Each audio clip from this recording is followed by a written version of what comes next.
from the Xfinity Studios at WVON. We're your original social media.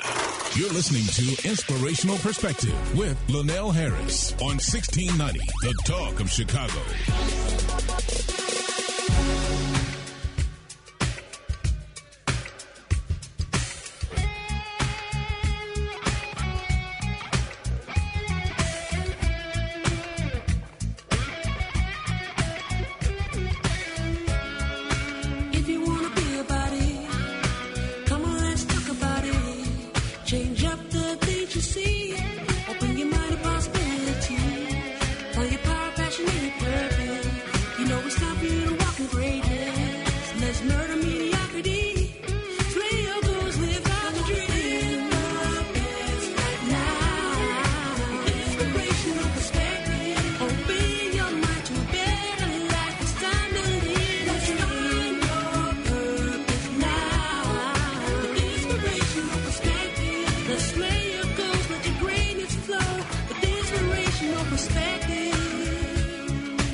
Good morning, Chicago.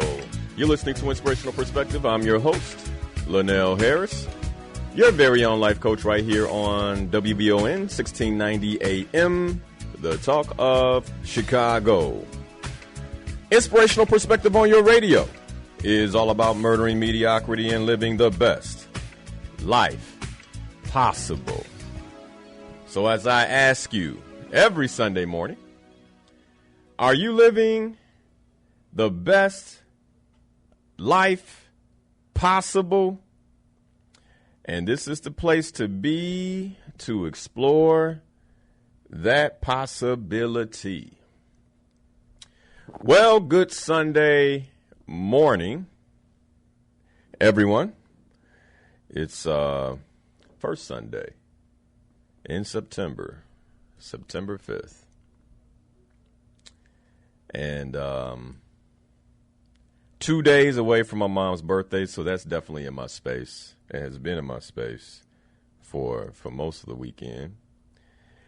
I'm going to talk about one of the things that she used to always love for me to talk about, and that's creating a vision. Let me put something on you all's mind. And just kind of for us to do a level check on where we are right now to kick everything off. You know, you tell me if you believe this is true or false when it comes to you. Just do a self-assessment. I'm doing the same. And just ask yourself, where am I within this statement? Right now, most of us live in the right now. Most of us make our decisions from the right now.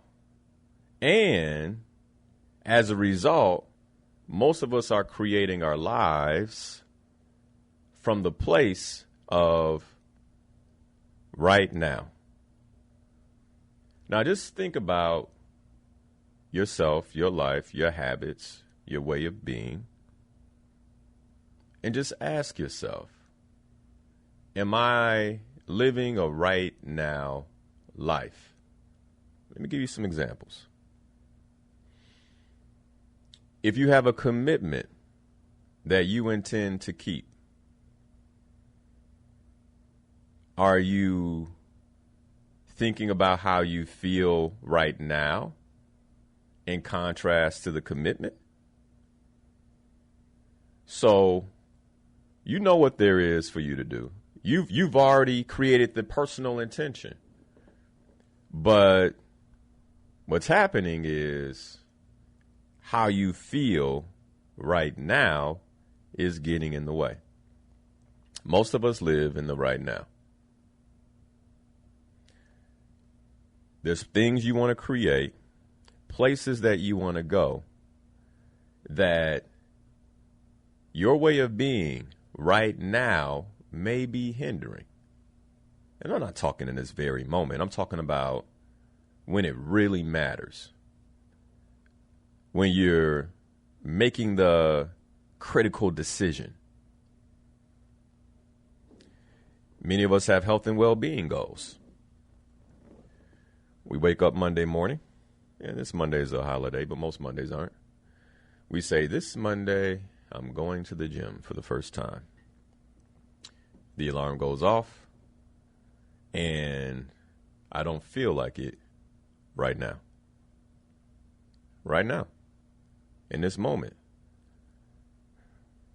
My biggest fear is that because we live so deeply, so connected to the right now, many of us are abandoning our own visions for our own lives because of the comfort and the soothing way of being we bring to the right now.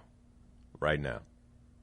See, often we look at people who are successful and we go, man, what did they do? I'm going to tell you one thing that I know anyone who is successful has done. That they often suffer in the right now. When I say suffer, let me be clear about what I mean. That they put how they feel. They put what's going on for them. They put their thoughts on the back burner and actually take action from the place of commitment, what they're committed to creating, which means they may be tired, which means that they may not have everything they thought they would have, which means they may want to hit snooze, which means they may want to walk out, which means they may want to quit, but because they're deciding from a place of commitment, they don't. And then a year later, 2 years later, years later, we look at them and say, wow. But what we don't see are the little small decisions they made in the right now. Now I got to start with early this week. I was listening to my trainer. He's talking about the exercising. And what he was saying is that for most people, when they feel the muscle burn, they think to themselves, that's enough. It's uncomfortable now. Like that muscle burn. And what he was saying is, but you got so much left. You got so much left. And what's important when you feel the muscle burn is that you actually concentrate on your positioning, on your form, and on your count. You just keep doing exactly what you do. Bring it to the top. Lock, squeeze. And you feel the burn, and then you let go. Slowly, 1, 2, 3. And just kind of. But if it were about how you feel in that moment, well, I need to let this go right now. I need to put this weight down right now. But it's when we actually do what we committed to doing that creates strength, that when the storms come, you can sail through them.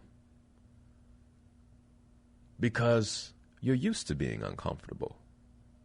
You're used to ignoring the messages, the thoughts, and the comfort of right now. Right now, right now, right now. I want it right now. Hey, man, nothing worth having has ever come in the moment. I'm going to be sharing a formula for how you can create just about anything you want to create in your life. This formula is going to have and use the basis of what we talked about over the past weeks as a foundation. So let's go back to gratitude, counting our blessings. Your blessings create the foundation for your vision. Why do I say that? Well, your blessings actually show you that there's something worth fighting for because you already have it in your life. You already have blessings in your life. You've already overcame some obstacles.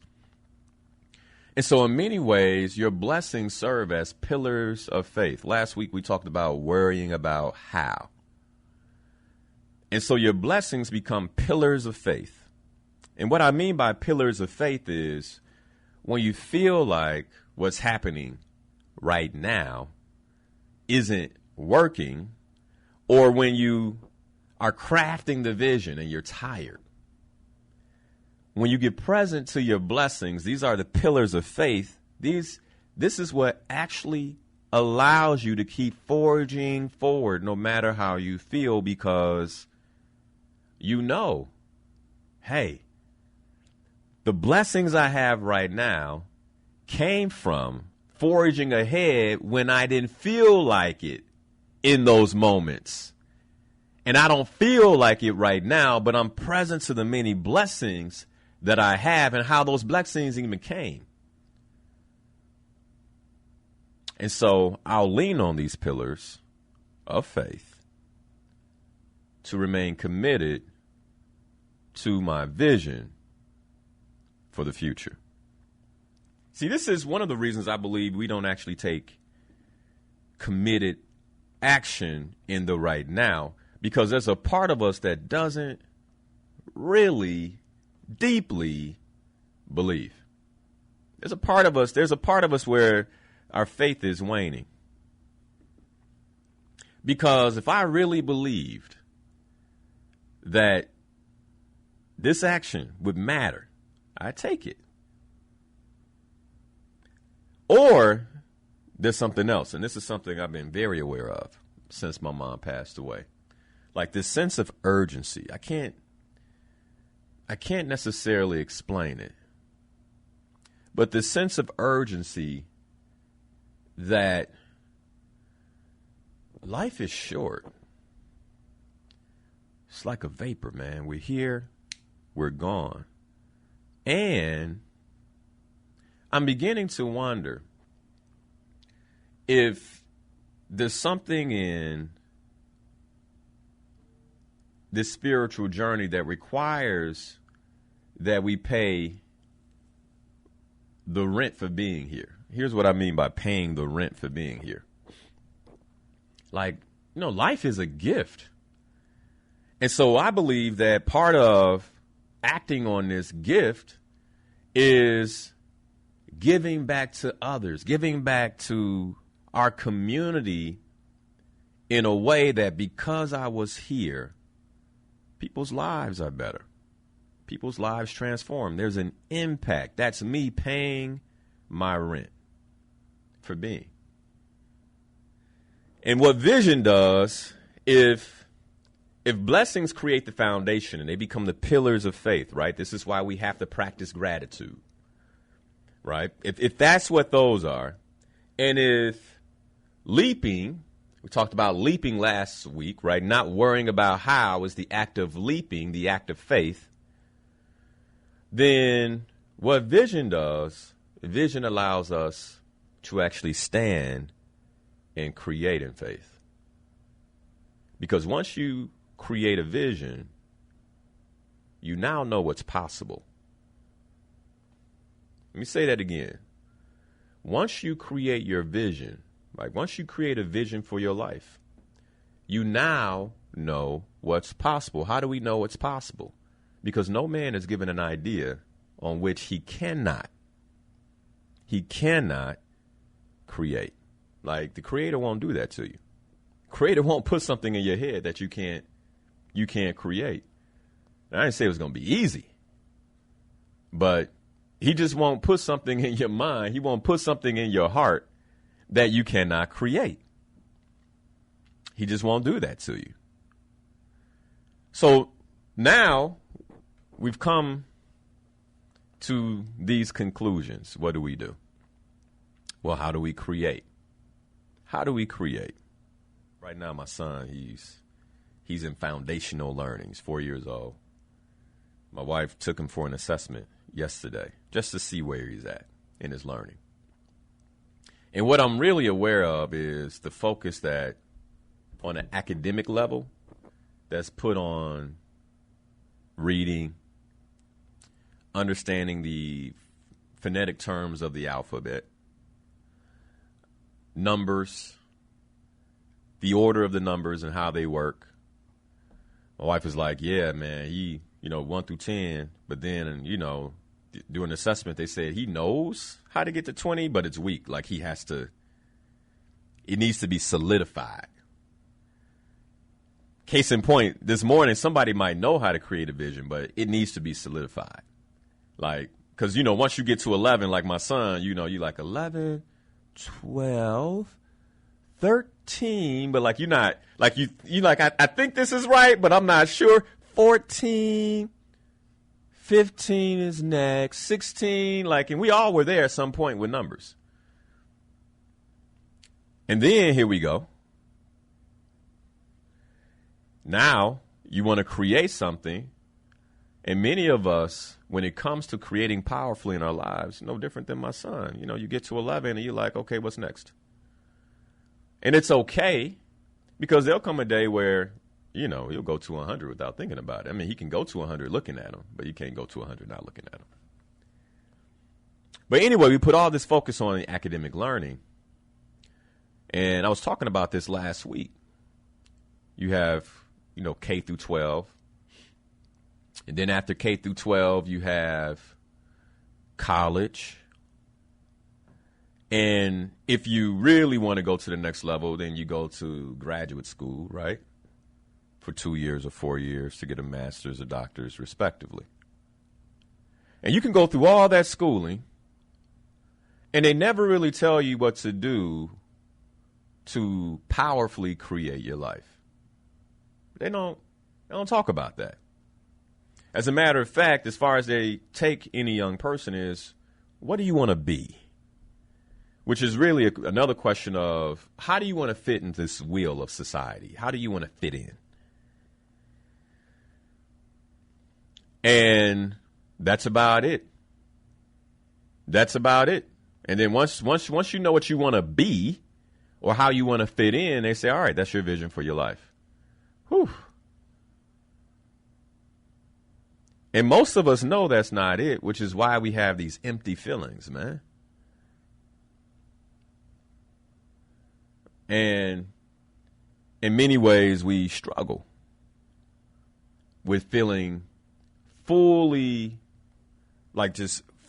aligned in our lives and fully connected with everything around us. Most of us struggle with that because we kind of know that we're caught in a rat race and we're just a cog in the wheel. And the only real vision we set was what we wanted to be or what we wanted to go to school for. And now we're like, now what?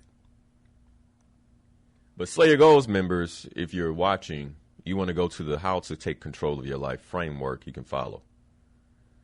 And this model basically outlines the steps necessary for one to manifest their goals. Now, we know the manifestation of goals are possible because many of us have done it on some level, and then many of us have seen it done. But have you done it in a way to actually take full control of your life? And when I say full control of your life, the 4 pillars of life: your health and well-being, your relationships, your work and money, and your purpose and spirituality. Like full control of your life. Because when I think about the 4 pillars of life, and I call them the 4 pillars of life on purpose, and this is kind of what we look at in the Slay Your Goals membership, right? These 4 aspects of living. Because I want you to think of these 4 aspects of living like 4 legs on a table. And if one of these legs are weak, well, the table rocks. You can't even put your water on the table without it sliding to the side. And unfortunately, how many of us live in today's society is the table's leaning. The table's leaning, and we're wondering why we can't build something that's solid. And the reason you can't build something that's solid is because the table is leaning. Maybe you're off in health and well-being. Many of us are off in our relationships. The only person that we can relate to is ourselves. And then when it comes to working money, you're doing work that you don't love. You're not making enough money. And so most of us are surrounded by this level of dissatisfaction and these cognitive distortions that continually just kind of perpetuate where we are. And they don't even talk about purpose and spirituality. Like typically that's going to be, for many of us, the weakest leg on the table. And I hate to say it, but the two legs that matter most, purpose and spirituality and health and well-being, most of us, those legs are incredibly weak. And the thing that we stand on is our work and our money. And maybe, just maybe, our relationships if we can. When it should be the other way around, right? My strong suits, my strong pillars are in my health and well-being and my purpose and spirituality. And then that leads into the strength in every other place. Well, the very first step to taking control of your life is you have to envision the results. You have to envision the results. Like you have to be able to see where you are going. Years ago, before GPS and Google, see now you put an address in, Google and pull up what the location looks like. So now I know when I get there, I know for sure I am where I'm supposed to be. But it wasn't like that years ago, and I can remember years ago, I'm driving actually to meet up with my mom, and I have the address to this location, but I don't know what it looks like. All I know is that, I have this address, and so as I get closer, I'm looking for the street, and I'm driving back and forth, and what I didn't realize is that I kept passing up the location. And I kept passing up the location because I had never seen it before. So when I got there, I didn't even know I had arrived. Many of us, we haven't visualized where it is that we intend to be so clearly that when we get there, we actually know to pause and celebrate. And I think this is another reason why many of us don't celebrate, because we're just rolling. We're so caught up in the right now. And so the very first step to taking control of your life is to envision where it is that you're going. Where are you going this morning? Those little simple decisions you used to make automatically or on default, right? This is what I call default living, because if I don't know where I'm going and I don't have a vision, you can be for sure that I'm operating within someone else's vision for my life. And here's the problem with the 21st century is, we got all this technology and all these beautiful things. But when you don't have a vision living in this environment, then you're going somewhere that somebody else wants you to go, because there's so many messages of vision out there. All you got to do is turn on your television. It'll give you a vision. Buy this is what it says. Get that. This is why so many of us are caught up in consumerism, because that becomes a vision. The next thing, the next thing, the next thing, the next thing, the next thing. And then you wonder why you feel so unfulfilled. Well, because you're just locked in a vision that's not yours. There's no joy in buying things, at least not permanent. But that is really, truly the vision of the world we live in now. Things. I mean, think about it. Most of what's glorified on television is new things. Most of what's glorified in music are things. And so if you don't have a vision for your life, I can pretty much guarantee you that the thing that matters most to you right now is probably getting something. And that's just not a powerful vision. Feelings are important. Let me tell you why feelings are so important. Feelings are so important because most of us aren't doing what it is that we're supposed to do because of how we feel. And so if you don't have a vision that actually begins to pull in what it is that you're feeling, then the feelings of right now will always usurp the feelings of the vision because there's no feelings in your vision. You got to have emotion in the vision. Your vision's got to make you emotional. Here's what happens. We set the vision, and then something happens right now. Somebody shows up with Molly's cupcakes. You're like, oh,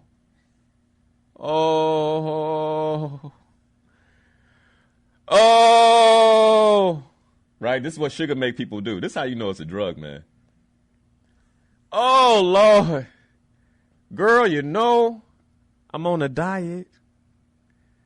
But then the feeling, like you start feeling in that moment, everything, like just how it would taste. And if you don't know what accomplishing your goal feels like in that moment, if you can't touch what it feels like in that moment, you are not going to stay committed. That's just one example. I just use food. But we can go down the lane. We can go down we can just go down and look at relationship. Like, what's the long goal in your relationships? Because I can guarantee you there are going to be some moments in the right now that just don't feel good. But, like, are you committed to the vision for that relationship? Not to the right now, but the vision of that relationship. What you all can create together. Because right now I know he's getting on your nerves. And right now I know she's getting on your nerves. And I know that doesn't feel good right now. But are you so connected to the vision for where you all can go and what you all can create that what you feel right now has nothing in comparison to what you felt in the vision for where you all can be, the love you can share, and what it is that you can create and what it will feel like when you create it? So you stay committed. See, one of the reasons I believe many of us don't have a real deep, thoughtful vision for our lives is because we don't even know what we desire. Like, sit with that. I'm talking about you desire, not what you've been told to desire, right? So if you're like, man, what I desire right now, Linal, is that brand new bag that just dropped. It's like, well, no, you were told to desire that. I'm talking about deep desire, like deep desire for your life, because the thing about the bag is it's going to get old soon, real quick. And then when it gets old, you're going to desire something different. So I'm talking about a desire, like a deep desire that just doesn't shift. Deep, deep, deep desire. What is it that you desire? And I just want you to sit with that for a minute. I'm going to take some phone calls. Like, what is your deepest desire? What do you desire for your health? Like, I'm not talking about what you think is realistic or, Linal, you just don't understand. The folks in my family are big-boned. Like, I ain't talking about that. What is your deepest desire in the area of health and well-being? What is your deepest desire in relationship? Deep desire. See, many of us also don't let ourselves feel our deep desires because we're so traumatized by disappointment that we shut off that part of our lives. What helps with the process of change, especially when there's possibly addiction in the habits? Okay. So, one, just the awareness that there's possibly addiction is, one of the things I've learned about most addicts is that they're in denial. So that's the first piece, like actually getting present to where or what you may be denying when it comes to what it is that you're looking to create or what's pulling you away from that. So first is denial. As a matter of fact, in ACA, the first step is actually admitting that I'm powerless and that my life is unmanageable. And like most people can't do that. They're like, what do you mean I'm powerless? My life is unmanageable. While they're doing things they don't want to do, right? Well, what do you mean? I got full control. Like most of us are in some level of denial. And so that's the first piece, like actually getting present to the fact that I may be in denial. There are many people who listen and like, oh, I got this. I'm doing exactly what he's talking about. Like, but why is my life not working? And it's kind of like, if you're doing exactly what I'm saying, your life should be working. And so if it's not, you might be in denial. Not might, you are in denial. Like, because if you were doing exactly what I'm saying, then your life would be working. That much I know. I know that for a fact. And so your life isn't working. That means that there's a place in your life where you're in denial. And again, this is why we get supported. This is the beauty of a therapist. Because a therapist can help you heal the past, right? This is the beauty of a coach. Because a coach is an objective third party that is just listening. And they'll point things out. Hey, did you hear this in your language? You'd be like, what? Because you're unaware of it, right?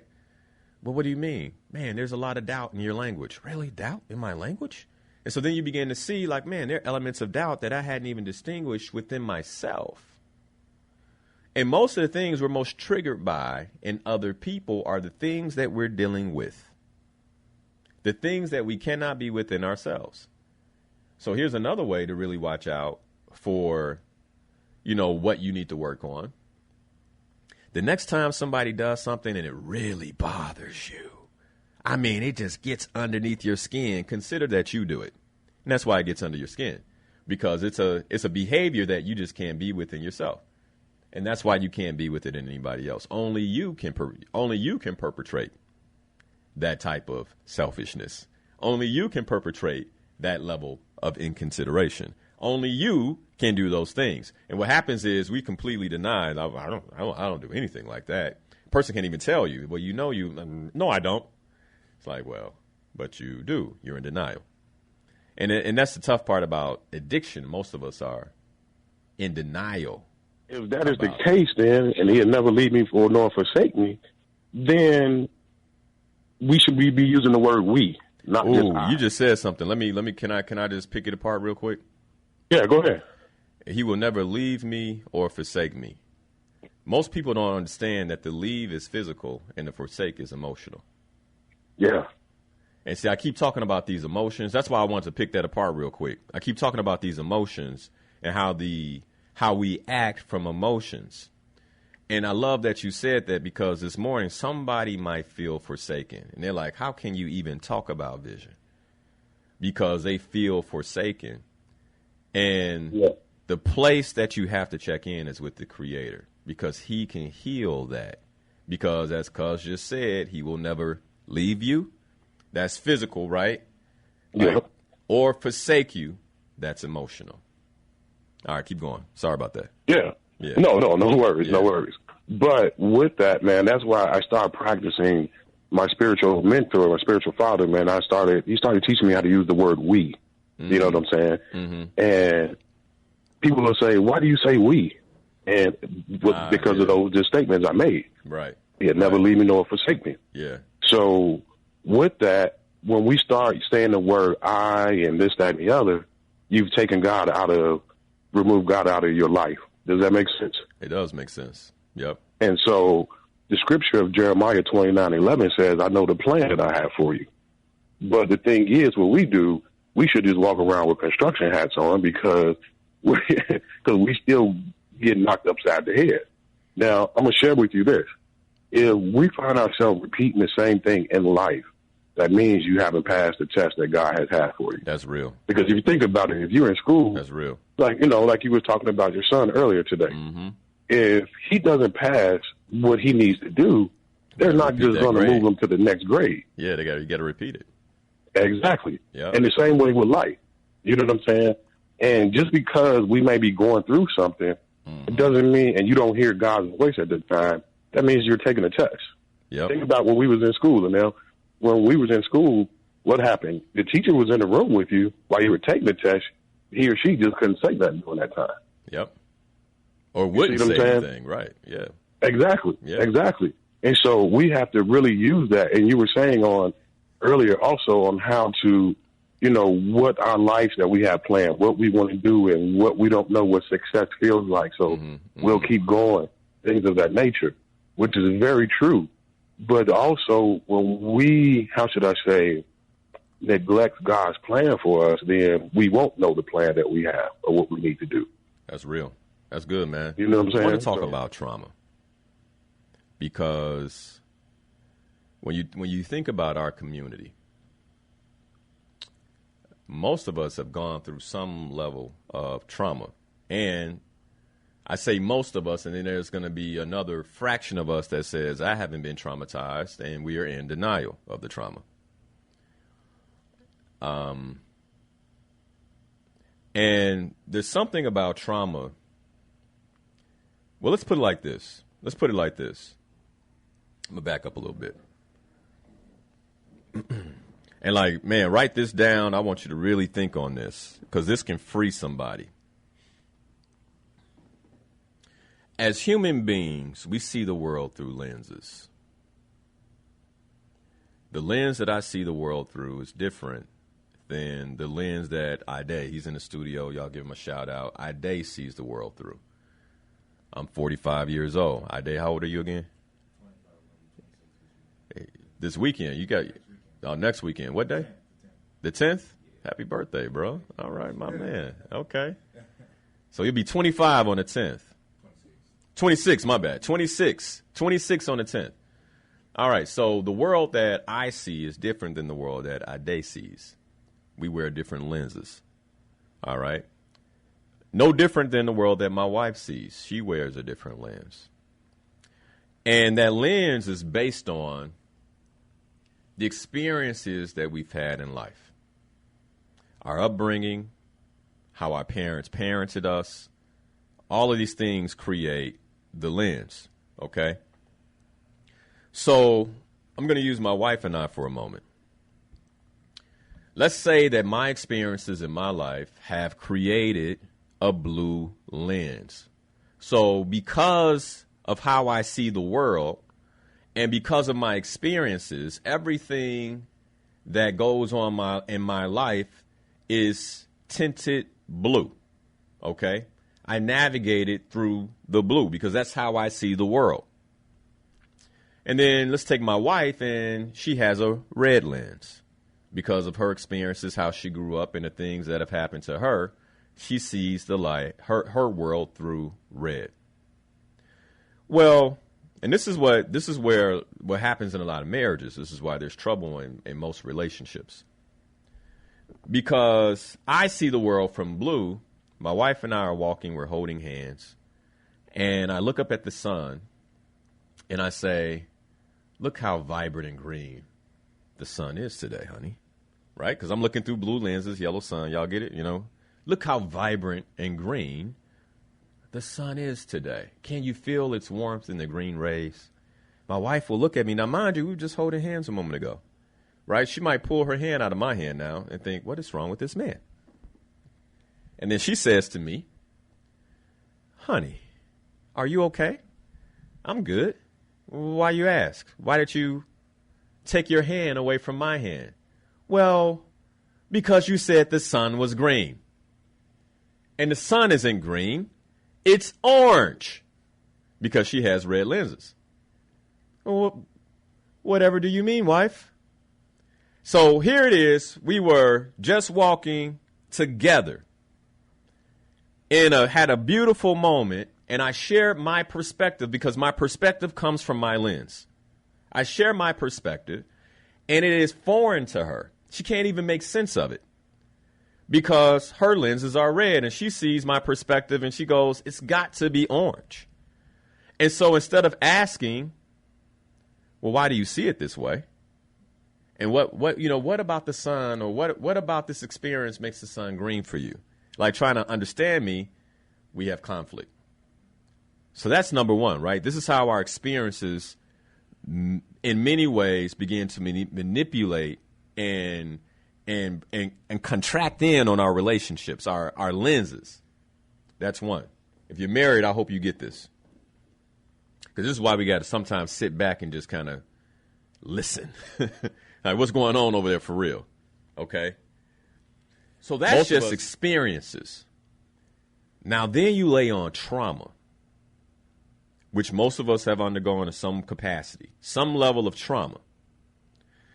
And now the way I see the world is completely distorted. As a matter of fact, I spend most of my time, those of us who have gone through some level of trauma, I am now in a place where most of my energy in the right now, we started the show with right now, most of my energy in the right now is avoiding the trauma I experienced. In most of our cases, some of us the trauma may have been recently. And if so, man, my prayers are with you. But for most of us, our trauma was experienced as children when we were more so helpless. And so here I am, 45 years old, and I'm still allowing, because I haven't gotten the healing that I was supposed to get, that I should get, that is absolutely necessary. I haven't gotten this healing, so here I am now, at the age of 45, still living my life, avoiding my fears of 15. This is why when I ask a question like, what are your deepest desires? Some of us just don't know. Or some of us are afraid to actually look and see or give ourselves the opportunity to desire something deeply, because maybe when I was a child and I desired something deeply, I was traumatized. And again, this is why healing is so important, right? So what I'm talking about in terms of visioning, like this, like you have to understand that this starts with a healthy foundation. It becomes very difficult to fulfill on these things if you've had some level of trauma. And here's the other reason why, because it's proven psychologically that if you've had a great deal of trauma, that your executive functioning skills are not necessarily developed.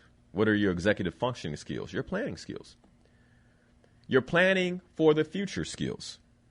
And so the reason for that is because you're stuck in the right now. You're protecting yourself right now because you lived in an environment, or you experienced an environment as a child where you had to always be on high alert. And by the way, high alert takes a lot of energy. This is why some of us are exhausted all the time. You're exhausted because you're on high alert all day long. You're on high alert with your spouse. I ain't gonna let you do nothing to me. You ain't gonna get over on me. Ain't nothing gonna happen to me. What are you doing? What are you up to? You know, lack of trust. All of it has nothing to do with the spouse, has everything to do with your trauma.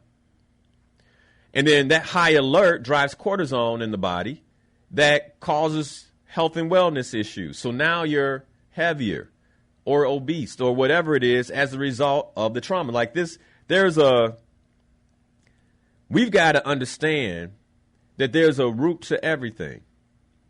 And if you can't make powerful decisions in the right now about your health and well-being, the thing that matters most in this world outside of your spirituality, is likely due to trauma. And so we are multidimensional beings. And so make sure, I learned this term from Love just this past Friday, that you're not spiritually bypassing physical stuff. Here's what I mean by that. Trauma gets trapped in the physical body. Trauma it has a physical impact, an emotional impact, a mental impact, and can spirituality heal that? Absolutely. But more than likely, you're still going to need some level of support. And so what happens is people bypass their trauma by, and I learned this from Love McPherson. I'm going to have to have her on the show so we can talk about this. By saying, I'm going to pray on it. Or I gave that to God. Oh, I gave that to God. Did you really? Let's look. Hold on. Just be with me for a second. If you gave it to God, then why is it part of your present decision-making function? If you gave it away, let's think about it. If you gave that trauma to God, then why are you on high alert? See, a lot of us, we say things so we don't have to get supported, or because we're in denial about the necessary need of support. You need support. But see, the other thing that we have to get underneath is, then what are my foundational beliefs about me? Because See, these are the things that we're unaware of that usurp or in some ways come in and hurt the vision. Like, what are your foundational beliefs? So I asked the first question before the break. So hopefully you have something down in your journal at this point. If you just tuned in and you didn't hear it, the question is, what are your deepest desires? What are your deepest desires? And then from there, you say, okay. So I tell you, one of my deepest desires, man, is to help and support people and to really like help people get free, man. That's why I opened up talking about right now. That's why I'm on the air this morning, because my wife was like, you shouldn't go this morning. You shouldn't go. You need to get some rest. And I will. Okay. So then what are your foundational beliefs? What do you believe? Okay, so, and this is what I mean by foundational beliefs. When it comes to yourself, like, what do you believe about you? Do you really, truly believe that you're a child of God? Some of us, man, we're caught up in these things and these titles, these stories. We live within the stories we tell ourselves. What story are you telling yourself? See, because we got to get underneath our foundational beliefs. What sense does it make to craft some beautiful vision when foundationally you don't even believe that you can accomplish it or that you deserve it? Like, what are your foundational beliefs about you? Because then this goes back to what I was saying again about trauma. Like, before you start jumping off into the vision, like, man, maybe, or in tandem with, you should be getting support on the trauma, getting support on the things that, you know, these beliefs, these belief systems that have been in some way wired inside of you from the teacher, from the parents. You'll never amount to anything. You can't do anything. Like all those things. Some of us, our foundational belief is that I want to amount to anything. And so then what's happening is we're living within that story. We're creating within that story. We're not amounting to anything.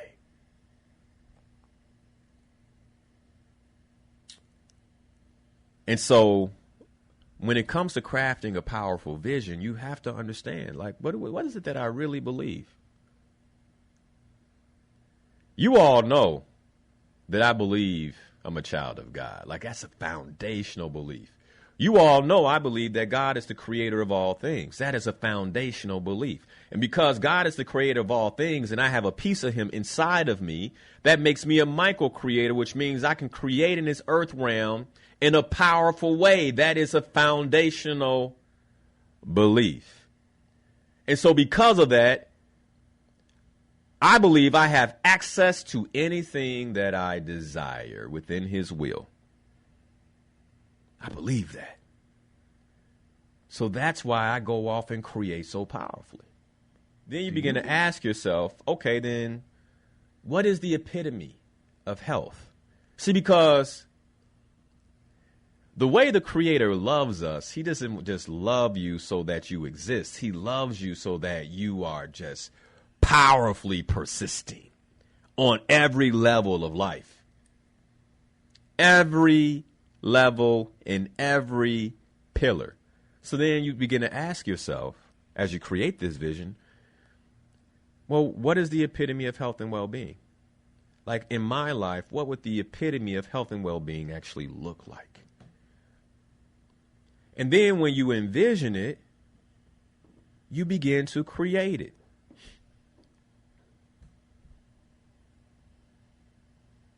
I'm well aware that at the age of 45, physically, I'm not average.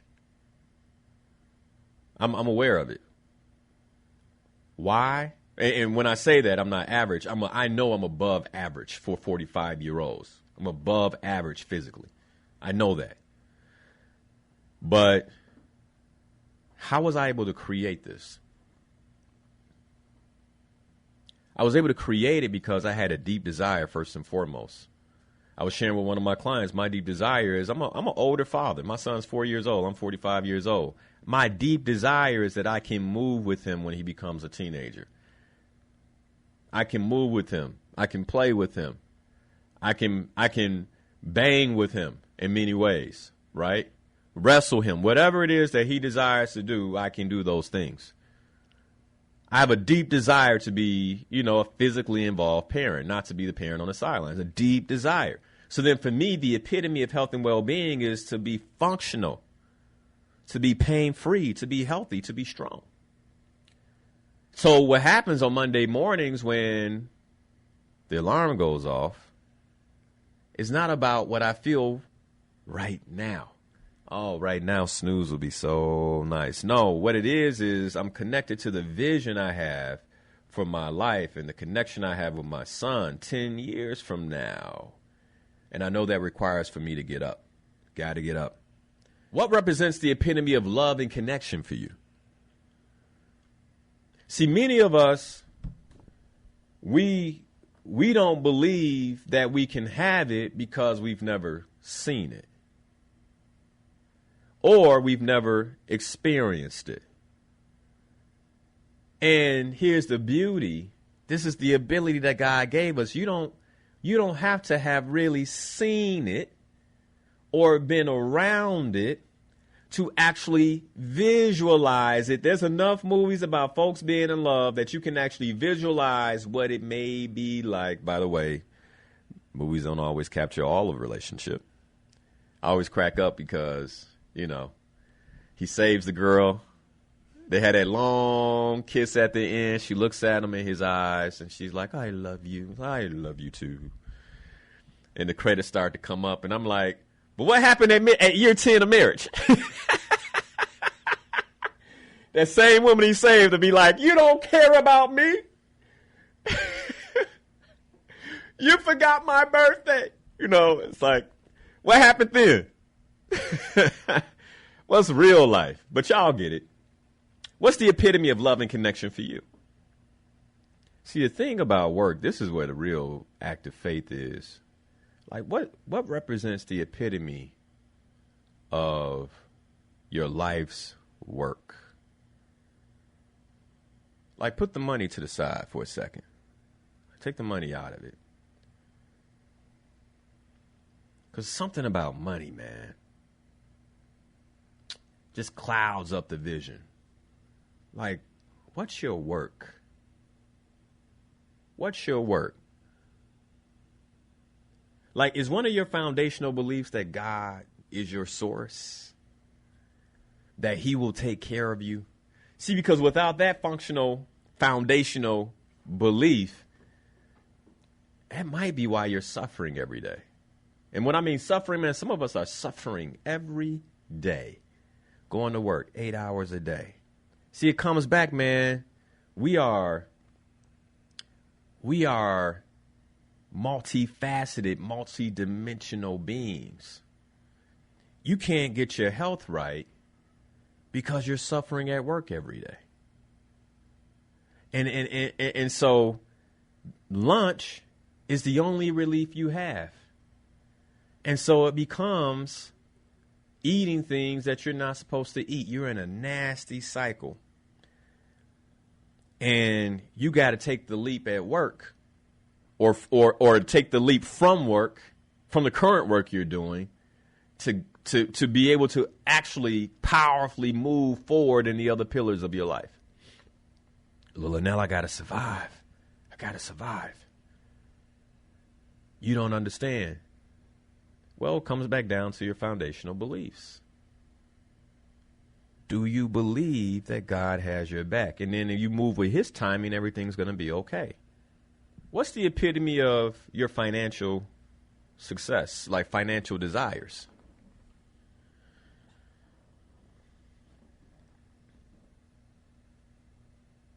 I was listening to Dr. Jordan Peterson.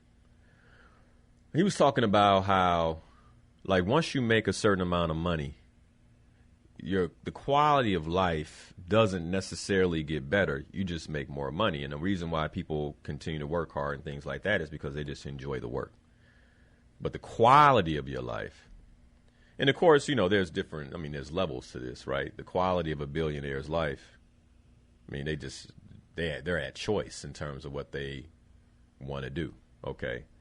But when you think about most of us aren't going to be billionaires, but many of us, we have access to creating some level of financial security, financial independence, and financial freedom. Like, what does that look like? And do you believe you can actually function that way? Like, do you actually believe that? See, because here's the thing.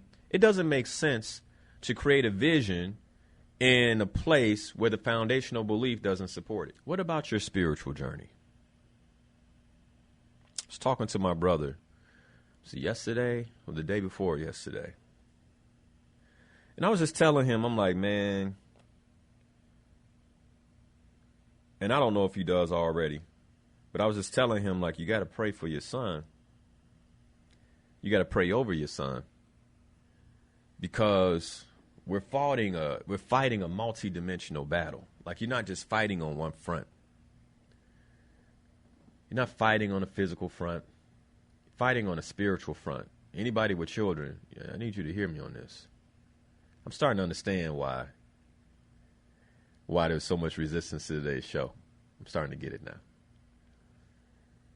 But you got to hear me on this. Your physical capacity to secure and take care of your children has limits. You love that child, you truly love that child, then that love should push you towards creating a deeper, more profound connection to the Creator. Because that's the only way you're going to be able to protect them. It's the only way. What's going on right now in our world, in these United States of America, is we are under spiritual attack, man. Fear is the spirit of the day. Anxiety. I mean, these things are incredibly prevalent. Incredibly prevalent. This is how you can gauge a person's connection to the Creator too, right? Because right now, if you're not connected, the way you should be, then you're feeling high levels of anxiety. You can't help it. That's what's in the space. There's a lack of clarity about what's going to happen next. Are we closing? Are we staying open? Can you travel? Can you not travel? You know, what's going on? The different variants. You got Delta. Now they're talking Iota. Will I be healthy? Will I not? Should I wear a mask? Should I not wear a mask? Should they go to school? Should they not go to school? There's no clarity. There's no clarity. And when there's a lack of clarity, there's an increase in anxiety.